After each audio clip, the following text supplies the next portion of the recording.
Streams is a u-blox concept that will allow you to connect different data sources and things to each other. It can be any data source you can connect to your module. So for example, for modules that have Wi-Fi connectivity, we can have TCP and UDP connections.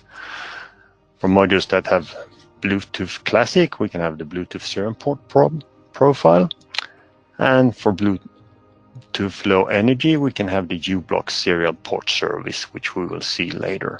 We can also have UART, I2C, which we will also use, and MQTT service. A stream is defined using a URL-based scheme. So basically you say the scheme and then have a scheme-specific part that's normally some kind of address.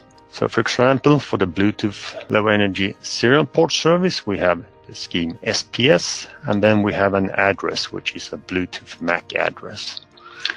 For TCP, we have the scheme TCP, and then the IP address and the port. For I2C, which we will see later, we have the scheme I2C, and then we point out the I2C bus and address. And then we have some additional parameters like the bus frequency, and in our case, the read frequency and which register we read from. And the fantastic thing about these streams is that you can connect them together and basically pass data from one data source to another seamlessly without any interaction.